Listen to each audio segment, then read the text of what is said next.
الحمد للہ وکفا وسلام علی عباده الذین اصطفى اما بعد۔ تقوی اور عبادت اسلامی زندگی کا بنیادی پہلو ہے۔ صحابہ اکرام رضی اللہ تعالی علیہم اجمعین کی زندگی میں ان دونوں عناصر کی اہمیت بے حد نمایاں ہے۔ نبی کریم صلی اللہ علیہ وسلم کی تربیت اور رہنمائی نے انہیں ایسا کردار بنا دیا جو نہ صرف اپنے عہد کے بہترین مسلمان تھے بلکہ ہمارے لیے بھی مشعل راہ ہے۔ ہم آج کے اس سبق میں صحابہ کرام کے تقوی اور عبادات میں شغف پر روشنی ڈالیں گے۔ تقوی کے معنی ہے پرہیزگاری یا اللہ تعالیٰ سے ڈر۔ یہ ایک ایسا وصف ہے جو انسان کو گناہوں سے بچاتا ہے اور اسے اللہ کے قریب کرتا ہے۔ قرآن کریم میں تقوی کی بار بار تلقین کی گئی ہے، جیسا کہ اللہ تعالیٰ فرماتے ہیں: اے لوگو جو ایمان لائے ہو، اللہ سے ڈرو اور سچی بات کہو۔ یا ایھا الذین آمنوا اتقوا اللہ وقولوا قولا سدیدا۔ سورہ احزاب کی آیت نمبر 70 ہے۔ صحابہ کرام کا تقوی ان کی زندگی کا ایک لازمی جز تھا۔ انہوں نے اپنی زندگی میں تقوی کی اس قدر اہمیت دی کہ وہ ہر وقت اللہ کے رضا اور اس کے بعد کے لیے کوشاں رہتے۔ صحابہ کرام کو خصوصاً نماز باجماعت کے اہتمام کا اس قدر احساس تھا کہ جب جماعت ہونے لگتی تو کثرت سے صحابہ نماز کے طرف رخ کرنے سے شور ہو جاتا تھا۔ سخت سے سخت مصروفیت بھی جب نماز کا وقت آ جاتا تو تمام کاروبار چھوڑ کر سیدھے مسجد کی طرف روانہ ہو جاتے تھے۔ حضرت سفیان ثوری رحمۃ اللہ علیہ صحابہ رضی اللہ تعالی عنہم اجمعین کے متعلق فرماتے ہیں کہ صحابہ کاروبار اور محنت مزدوری کرتے تھے، لیکن نماز مفروضہ کو یعنی فرض نمازوں کو جماعت کے ساتھ کبھی نہیں چھوڑتے تھے۔ حضرت عمر کے بارے میں آتا ہے کہ جس دن حضرت عمر کو زخم لگا جس سے آپ کی شہادت ہوئی، اسی رات کی صبح کو لوگوں نے نماز فجر کے لیے جگایا تو خوشی کا اظہار فرماتے ہوئے کہا: ہاں، جو شخص نماز چھوڑ دے اسلام میں کوئی اس کا حصہ نہیں۔ چنانچہ اس حالت میں زخم سے مسلسل خون جاری تھا اور نماز فرض ادا کی۔ محبوب سے محبوب چیز بھی اگر نماز میں خلل انداز ہوتی تو اس کی نظر میں مبغوض ہو جاتی تھی۔ ابو طلحہ ایک روز بہت خوبصورت گھنے باغ میں نماز پڑھ رہے تھے کہ ایک چڑیا شاخوں میں پھنس گئی، جس سے آپ کی نماز سے توجہ ہٹ گئی اور یاد نہ رہا کہ کتنی رکعات پڑھ لی ہے۔ دل میں کہا کہ اس باغ نے یہ فتنہ پیدا کیا۔ چنانچہ حضور صلی اللہ علیہ وسلم کی خدمت میں حاضر ہوئے اور سارا واقعہ بیان کرنے کے بعد باغ کو صدقے میں دے دیا۔ اسی طرح ایک اور صحابی کی توجہ اپنے باغ میں نماز پڑھتے ہوئے پھل سے لدے ہوئے درختوں کی طرف منتقل ہوئی تو نماز سے فارغ ہو کر سیدھے عثمان کی خدمت میں حاضر ہوئے اور باغ کو صدقہ کرنے میں پیش کر دیا، جو 50,000 پر فروخت ہوا۔ حضرت ابی بن کعب روایت کرتے ہیں کہ ایک انصاری مسلمان کا گھر میرے علم کے مطابق مسجد سے زیادہ دور تھا، لیکن جماعت کے ساتھ اس کی ایک نماز بھی نہیں چھٹتی تھی۔ کسی نے اس سے کہا کہ تم ایک گدھا خرید لو، دوپہر کی گرمی اور رات کے اندھیرے میں اس پر سوار ہو کر مسجد آیا کرو۔ اس نے کہا کہ میں تو یہ بھی پسند نہ کروں کہ مجھے مسجد کے پہلو میں رہائش کے لیے مکان مل جائے، کیونکہ میرا دل چاہتا ہے کہ میرے مسجد کو چل کر آنے اور گھر واپس جانے کا ثواب میرے اعمال نامے میں لکھا جائے۔ حضرت صلی اللہ علیہ وسلم نے اس کا جواب سن کر فرمایا: قد جمع اللہ لک ذلک، اللہ تعالیٰ نے یہ سب ثواب اکٹھا کر کے تمہارے لیے رکھا ہے۔ انس رضی اللہ عنہ سے مروی ہے کہ مغرب کی نماز سے پہلے اذان ہوتے ہی صحابہ رضی اللہ تعالی علیہ اجمعین مسجد کے ستونوں کے قریب تیزی سے جاتے اور حضور صلی اللہ علیہ وسلم کی امامت کے لیے تشریف لانے تک نوافل میں مصروف رہتے تھے۔ صحابہ میں ذکر الہی کا ذوق و شوق بلا تفریق تھا۔ امیر غریب صحابہ سب کے سب اس میں برابر کے شریک تھے۔ حدیث میں آتا ہے کہ ایک دفعہ غریب مہاجرین حضرت صلی اللہ علیہ وسلم کی خدمت میں حاضر ہوئے اور عرض کیا کہ حضور صلی اللہ علیہ وسلم، اہل ثروت یعنی مالدار لوگ بڑے درجات پا گئے، کیونکہ وہ ہماری طرح نمازیں پڑھتے ہیں، ہماری طرح ہی روزے رکھتے ہیں، مگر ان کے پاس زائد مال ہے جس کے ذریعے وہ حج، عمرہ اور جہاد اور صدقے میں شریک ہوتے ہیں، مگر ہم ایسا نہیں کر سکتے۔ حضور صلی اللہ علیہ وسلم فرمایا: کیا میں تمہیں ایک ایسی بات نہ بتاؤں جس کے ذریعے تم اپنے سے پہلوں سے بھی اور بعد میں آنے والوں سے بھی آگے بڑھ جاؤ گے؟ اور کوئی شخص تم میں فضیلت نہ لے جا سکے مگر یہی شرط پر کہ وہ بھی وہی کرنے لگے جو تم کرتے ہو۔ انہوں نے فرمایا کہ یا رسول اللہ ضرور بتائیں۔ حضور صلی اللہ علیہ وسلم نے فرمایا کہ تم نماز کے بعد 33 دفعہ تسبیح، تحمید اور تکبیر کیا کرو۔ راوی کہتے ہیں کہ کچھ عرصے کے بعد وہ غریب مہاجرین پھر حضور صلی اللہ علیہ وسلم کی خدمت میں حاضر ہوئے اور عرض کیا کہ ہمارے مالدار بھائیوں نے بھی یہ بات سن لی ہے اور یہ ذکر الہی انہوں نے بھی کرنا شروع کر دیا ہے۔ حضور صلی اللہ علیہ وسلم فرمایا کہ ذالک فضل اللہ یؤتی من یشاء، کہ پھر یہ خدا کا فضل ہے جسے چاہتا ہے دیتا ہے۔ صحابہ اکرام رضی اللہ عنہم اجمعین کا تقویٰ بے مثال ان کی زندگیوں میں بہت نمایاں تھا، جہاں ان کے تقوی کے چند واقعات پیش کی جاتے ہیں۔ حضرت ابوبکر صدیق رضی اللہ عنہ نے بھوک کی حالت میں اپنے خادم سے کچھ کھانے کو طلب کیا۔ خادم نے انہیں دودھ دیا جسے ابوبکر رضی اللہ عنہ نے پی لیا۔ بعد میں خادم نے بتایا کہ دودھ ایک کافر کا دیا ہوا ہے جس نے کہانت نجومی کی خدمات کے بدلے میں دیا تھا۔ ابوبکر صدیق رضی اللہ عنہ نے فوراً انگلی کر کے اپنے حلق میں ڈال کر قے کی اور اس دودھ کو نکال دیا، الٹی کر دی تاکہ حرام چیز ان کے جسم میں نہ رہے۔ ان کا عمل تقوی اور پاکیزگی کا ایک اعلیٰ نمونہ ہے۔ حضرت عمر فاروق رضی اللہ عنہ کا تقوی اور عدل کی مثال پورے عالمی اسلامی تاریخ میں مشہور ہے۔ ایک بار جب وہ خلیفہ تھے انہیں کچھ دودھ دیا گیا، انہوں نے دودھ پیتے وقت اس کا ذائقہ مختلف محسوس کیا اور فوراً اس کے بارے میں سوال کیا۔ پتہ چلا کہ دودھ بیت المال کی اٹھنیوں کا تھا تو عمر رضی اللہ عنہ نے خود کو فوراً سزا کے طور پر اس دودھ کی قیمت ادا کی، حالانکہ وہ خلیفہ وقت تھے، بادشاہ تھے۔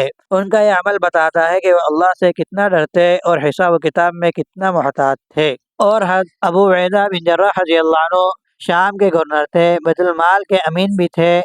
ایک مرتبہ جب ان کے پاس قیمتی تحائف آئے تو انہوں نے ان تحائف کو بیت المال میں جمع کروا دیا، حالانکہ وہ خود گورنر تھے اور استعمال کر سکتے تھے۔ اس بات کا علم ہونے پر حضرت عمر فاروق رضی اللہ عنہ نے کہا کہ ابو عبیدہ سب سے بہترین امین ہے، کیونکہ انہوں نے اپنے تقوی کی وجہ سے ذاتی مفادات کو چھوڑ کر بیت المال کی امانت کو پوری ایمانداری سے ادا کیا۔ اور عثمان غنی رضی اللہ عنہ کا تقوی کا ایک واقعہ یہ ہے کہ ایک مرتبہ ان کے پاس مال کی بڑی مقدار آئی تو انہوں نے اسے اللہ کے راستے میں خرچ کرنے کا ارادہ کیا۔ جب لوگوں نے ان سے پوچھا کہ آپ اپنا تمام مال کیوں دے رہے ہیں تو انہوں نے کہا کہ یہ مال اس لیے دے رہا ہوں کہ اللہ تعالیٰ مجھ سے راضی ہو جائے۔ ان کا عمل ان کے تقوی اور اللہ تعالیٰ کی خوشنودی کے لیے مال کی محبت سے پاک ہونے کی بہترین مثال ہے۔ حضرت حذیفہ بن یمان رضی اللہ عنہ کو نبی کریم صلی اللہ علیہ وسلم نے منافقوں کے ناموں کا علم دیا تھا اور ان سے فرما دیا تھا کہ یہ راز رکھنا۔ حذیفہ نے اس امانت کو پوری زندگی راز رکھا، حتیٰ کہ حضرت عمر رضی اللہ عنہ نے ایک بار ان سے منافقین کے بارے میں پوچھا تو بھی انہوں نے اس بات کا اظہار نہیں کیا۔ ان کا عمل اللہ کے خوف، رسول اللہ صلی اللہ علیہ وسلم کی امانتداری کے تقاضے کو پورا کرنے کی اعلیٰ مثال ہے۔ صحابہ اکرام کا تقوی اور عبادات میں شغف ہمیں سبق دیتا ہے کہ ایک مسلمان کی زندگی میں ان دونوں کا ہونا ضروری ہے۔ ہمیں بھی چاہیے کہ ہم ان کے نقش قدم پر چلیں اور اپنی زندگیوں میں تقوی کو اپنائیں تاکہ ہم بھی اللہ کی رضا حاصل کر سکیں۔ صحابہ رضوان اللہ تعالیٰ علیہم اجمعین کی مثالیں ہمارے لیے ایک رہنما کی حیثیت رکھتی ہے اور ہمیں ان کی عبادت کا شوق اختیار کر کے اپنے ایمان کو مضبوط کرنا چاہیے۔ اللہ تعالیٰ ہم سب کو صحابہ کی طرح تقوی اور عبادات میں شغف عطا فرمائے اور ہمیں اپنی راہ پر چلنے کی توفیق عطا فرمائے۔ صحابہ اکرام کی رسول اللہ صلی اللہ علیہ وسلم سے محبت ان کی زندگی کا محور تھی۔ اس محبت کی بنیاد ایمان اور اطاعت رسول پر قائم تھی۔ وہ اپنی زندگی کا مقصد نبی کریم صلی اللہ علیہ وسلم کی پیروی اور آپ کے حکم کی تعمیل کو سمجھتے تھے۔ رسول اللہ صلی اللہ علیہ وسلم کے لیے وہ اپنی جان، مال اور اولاد کو قربان کرنے کے لیے ہمیشہ تیار تھے اور ان کی اس محبت نے انہیں رسول اللہ صلی اللہ علیہ وسلم کے مشن کے ساتھ مضبوطی سے جوڑے رکھا تھا۔ حضور اکرم صلی اللہ علیہ وسلم صحابہ کرام کے ساتھ تشریف فرما تھے۔ ایک دیہاتی حاضر خدمت ہوا اور کہا کہ یا رسول اللہ قیامت کب آئیں گی؟ آپ نے ارشاد فرمایا کہ تم نے اس کے لیے کیا تیار کر رکھا ہے؟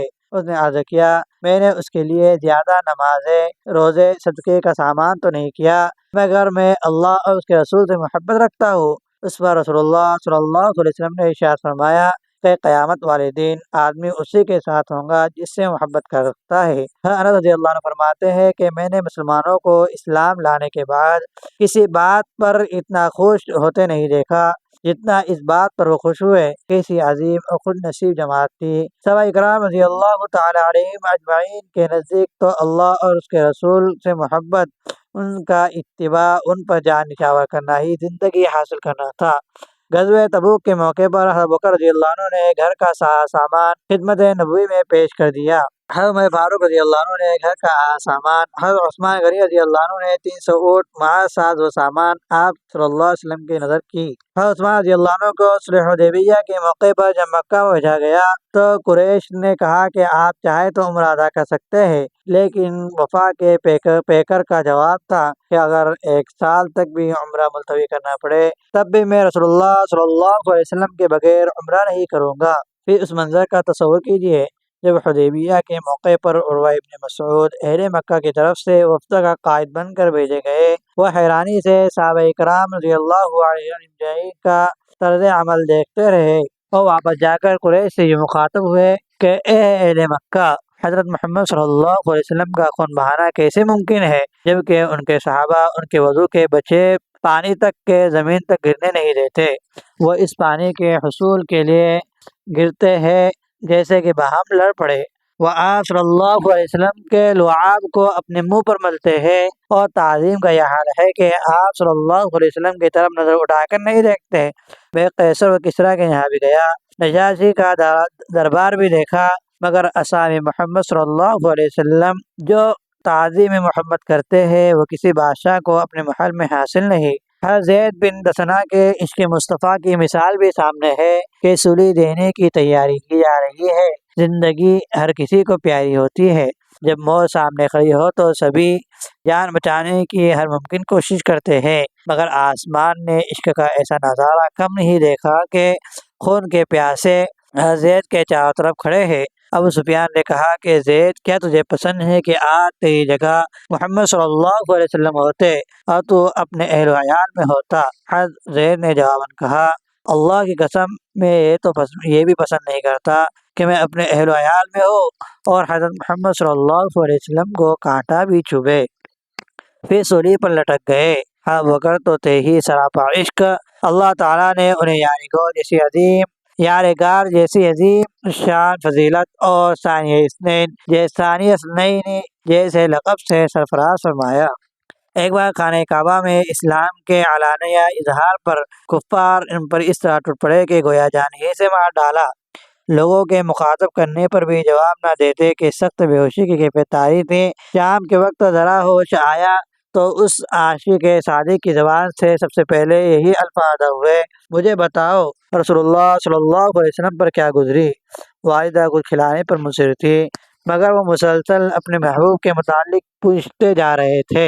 کھانے پر زیادہ اصرار کیا تو فرمایا کہ میں نے اللہ سے عہد کر رکھا ہے کہ جب تک خدمت نبوی میں حاضر نہ ہو جاؤں تب تک کچھ نہ کھاؤں گا نہ پیوں گا۔ رات ڈھلی تو والدہ اور بہن آپ کو سہارا دے کر چل پڑے، یہاں تک کہ دار ارقم میں آپ صلی اللہ علیہ وسلم کے ہاتھ پہنچا دیا۔ آپ صلی اللہ علیہ وسلم نے اپنے عاشق کو اس حال میں دیکھا تو ان پر جھک پڑے اور بوسہ دیا۔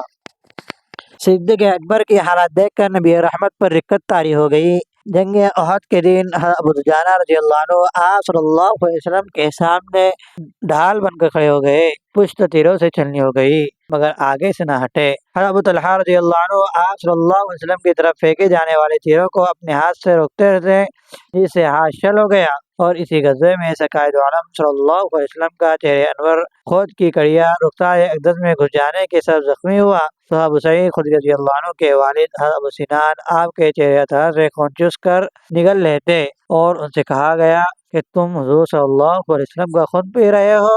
یہ سن کر آپ صلی اللہ علیہ وسلم نے ارشاد فرمایا کہ میرا خون ان کے خون کے ساتھ مل گیا، انہیں جہنم کی آگ نہ لگے گی۔ اس جنگ میں جب کفار نے حضور صلی اللہ علیہ وسلم کی شہادت کی خبر اڑائی تو ایک انصاری عورت پردے میں مدینہ منورہ سے میدان احد کی طرف چل پڑی۔ راستے میں والد، بیٹے، خاوند اور بھائی کی شہادت کی اطلاع ملی، لیکن پھر بھی وہ آگے بڑھتی رہی اور وہ آگے کہتی رہی کہ رسول اللہ صلی اللہ علیہ وسلم کی کیا خبر ہے۔ جب آپ صلی اللہ علیہ وسلم تک پہنچے تو فرمایا اے اللہ کے رسول صلی اللہ علیہ وسلم، میرے ماں باپ آپ پر قربان ہو۔ جب آپ سلامت ہے تو مجھے شہید ہونے والوں کی پرواہ نہیں۔ اب ہر مصیبت ہلکی اور آسان ہے۔ ہر زیاد بن سکن کی سعادت کی بھی کیا کہنے۔ میدان احد میں آپ کی دفاع کرتے ہوئے شدید زخمی ہوئے، آخری سانس سے باقی تھی۔ آپ صلی اللہ علیہ وسلم نے صحابہ کرام کو حکم دیا زیاد کو میرے قریب لاؤ۔ آپ صلی اللہ علیہ وسلم کے قریب پہنچے اور آپ کے قدموں میں سر رکھ دیا، اسی حالت میں کہ رخسار آپ کے پاؤں کو چھو رہا تھا۔ جان خالق کے حقیقی سپرد کر دی۔ وقت زباں ان کے دے پائے ہے، وقت زباں ان کے دے پائے ہے، یہ نصیب اللہ اکبر لٹنے کی جائے ہے۔ عشر مبشرہ اور دیگر صحابہ کی زندگی ہمارے لیے محبت اطاعت کا عملی نمونہ ہے۔